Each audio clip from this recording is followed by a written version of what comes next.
اس میں یہ کہا جا رہا ہے کہ جنرل باجوہ سے سعودی ولی عہد محمد بن سلمان نے ملاقات نہیں کی ہے، جو ایک طرح سے پاکستان کو مسترد کر دیا گیا ہے۔ حالانکہ ناظرین کرام، حقائق یہ ہیں کہ سعودی ولی عہد محمد بن سلمان گزشتہ 5 ماہ سے بیرونی دنیا کے کسی بھی عہدیدار سے ملاقات نہیں کر رہے ہیں۔ انہوں نے اپنے آپ کو محدود کر رکھا ہے کورونا وائرس کی وجہ سے، اور وہ کسی بھی غیر ملکی مہمان سے ملاقات نہیں کر رہے ہیں، بلکہ پچھلے ماہ ناظرین کرام جو امریکہ کی فوج کے سربراہ ہیں، انہوں نے دورہ کیا تھا سعودی عرب کا، ان سے بھی سعودی ولی عہد نے ملاقات نہیں کی تھی، بلکہ ان کے جو نائب ہیں، جو ان کے بھائی ہیں چھوٹے، خالد بن سلمان، انہوں نے ملاقات کی تھی۔ اور اس مرتبہ بھی پاکستان کے army chief general Qamar Javed Bajwa سے سعودی عرب کی فوجی قیادت نے، اور اسی طرح سے سعودی عرب کے ولی عہد محمد بن سلمان کے بھائی جو نائب وزیر دفاع ہیں خالد بن سلمان، انہوں نے ملاقات کی،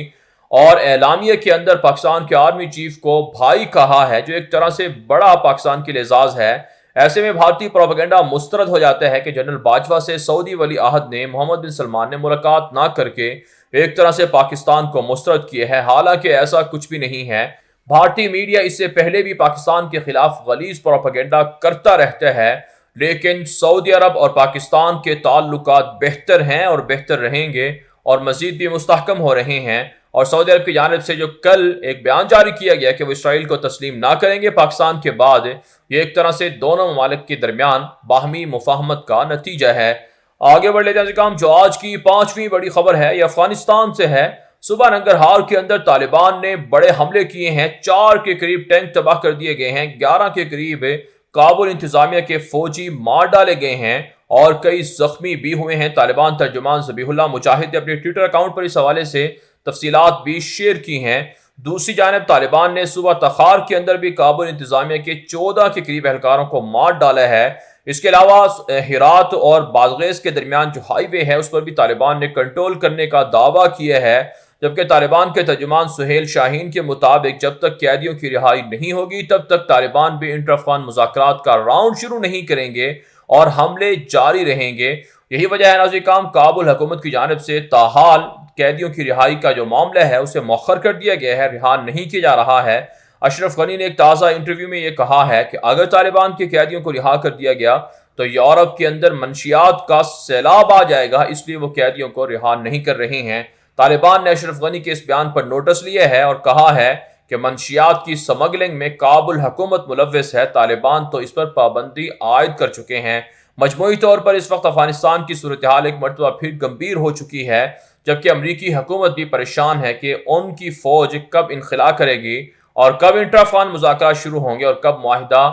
پائے تکمیل تک پہنچے گا، جبکہ طالبان نے بھی آنے والے دنوں میں اشرف غنی اور ان کے حکام پر حملے کرنے کا اعلان کر رکھا ہے۔ آگے بڑھے جانے سے کام جو آج کی 6ٹھی بڑی خبر ہے، یہ سعودی عرب سے ہے۔ ناظرین کام، سعودی عرب کی جانب سے باقاعدہ موقف سامنے آیا ہے۔ سعودی وزیر خارجہ فیصل بن فرحان نے کل ایک بیان کے اندر اور ایک سٹیٹمنٹ کے اندر یہ کہا ہے کہ سعودی عرب اسرائیل کے ساتھ کبھی تعلقات قائم نہیں کرے گا اور نہ ہی اسرائیل کو تسلیم کرے گا جب تک کہ فلسطینیوں کو حق نہیں مل جاتا ہے، اور جو عالمی قوانین ہیں، قراردادیں ہیں، ان کی روشنی میں مسئلہ فلسطین حل نہیں ہو جاتا ہے تب تک سعودی عرب اسرائیل کے ساتھ تعلقات قائم نہیں کرے گا۔ خوش آئند بات یہ ہے کہ متحدہ امارات کے بعد سعودی عرب نے یہ جو بیان دیا ہے، اس سے عارضی طور پر یقیناً فلسطینیوں کو ریلیف مل رہا ہے، لیکن ناظرین کرام بیک ڈور رابطے تو شروع ہیں، رابطے جاری بھی ہیں، لیکن اس حوالے سے امت مسلمہ کو مزید متحد ہونا ہوگا۔ پاکستان کے ساتھ سعودی عرب کو تعلقات بنا کر مضبوط موقف اپنانا ہوگا۔ اس کے علاوہ ناظرین کرام اطلاعات سامنے آ رہی ہیں کہ سعودی عرب کے ساتھ ساتھ کویت کی پارلیمنٹ سے بھی اور اسی طرح سے تیونس کے صدر قیس بن سعید کی جانب سے بھی اسرائیل کے ساتھ تعلقات قائم نہ کرنے کا اعلان کر کے متحدہ امارات اور اسرائیل کے جو تعلقات ہیں ان کو مسترد کر دیا گیا ہے۔ اس کے علاوہ ناظرین کرام امارات کے سیاحوں کے پاسپورٹ پر اسرائیل کے اندر مہر نہیں لگائی جائے گی، ایک تازہ بیان یہ بھی سامنے آیا ہے، جبکہ یہ بھی خبریں گردش کر رہی ہیں کہ متحدہ امارات اور اسرائیل کے درمیان 1 سال پہلے ہی سے رابطے اور تعلقات قائم ہو چکے تھے، اور اسرائیل کے سابق وزیر نے اس حوالے سے دعویٰ بھی کیا ہے، اور جو انضمام کا منصوبہ ہے یہودیوں کا وہ بھی مؤخر نہیں ہوا ہے اور اسے بھی ضرور جو ہے پایہ تکمیل تک پہنچایا جائے گا، یہ خبر بھی سامنے آ رہی ہے۔ آگے بڑھ لیتے ہیں کام جو آج کی ساتویں بڑی خبر ہے یہ اسرائیل سے ہے۔ اسرائیل کے اندر سیاسی کشیدگی بڑھ چکی ہے۔ نیتن یاہو اور ان کے مد مقابل مضبوط ترین حریف بینی گینٹس کے درمیان ایک ہفتے سے رابطے نہیں ہوئے ہیں،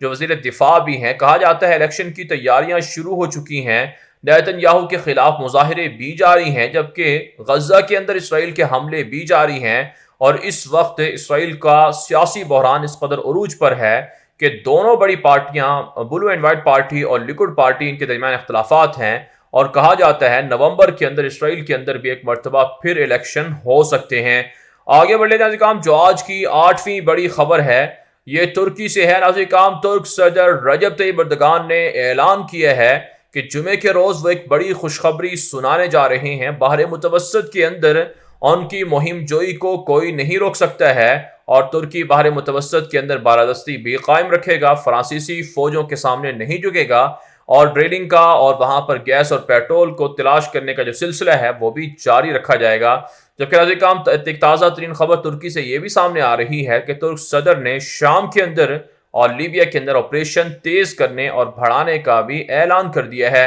آگے بڑھ لیتے ہیں کام جو آج کی نویں بڑی خبر ہے یہ یمن، امریکہ، سعودی عرب اور ایران کے تعلقات کے حوالے سے ہے۔ ناظرین کام سعودی اتحاد نے دعویٰ کیا ہے کہ تازہ ترین حملوں کے دوران 60 کے قریب حوثیوں کو ہلاک کر دیا گیا ہے، جبکہ یمن کے اندر سعودی عرب نے مزید فوجیں بھی پہنچا دی ہیں، اور اس وقت وہاں پر جھڑپیں شروع ہو چکی ہیں۔ دونوں اطراف سے بھاری نقصان اٹھانا پڑ رہا ہے، اور اس میں یمنی عوام کو زیادہ نقصان ہو رہا ہے۔ جبکہ ناظرین کام ایران کے خلاف امریکہ نے جو پابندیاں عائد کروانے کے لیے سلامتی کونسل میں قرارداد لائی تھی اسے مسترد کر دیا گیا تھا۔ اس کے بعد ٹرمپ نے ایک مرتبہ پھر اعلان کیا ہے کہ وہ سلامتی کونسل اقوام متحدہ کو بائی پاس کر کے ایران کو اسلحے خریداری سے روکیں گے اور مزید پابندیاں بھی عائد کریں گے۔ جبکہ سعودی عرب نے بھی یہی کہا ہے کہ ایران اگر دنیا سے اسلحہ خریدتا ہے تو اس سے خطے میں تباہی ہوگی، اس لیے پابندیاں لگانی چاہیے۔ جبکہ ایران کی جانب سے امریکہ کے ان پابندیوں کو مسترد کر دیا گیا ہے۔ اس کے علاوہ ناظرین کام اطلاعات یہ بھی سامنے آ رہی ہیں کہ چین کے ساتھ مل کر سعودی عرب جو خفیہ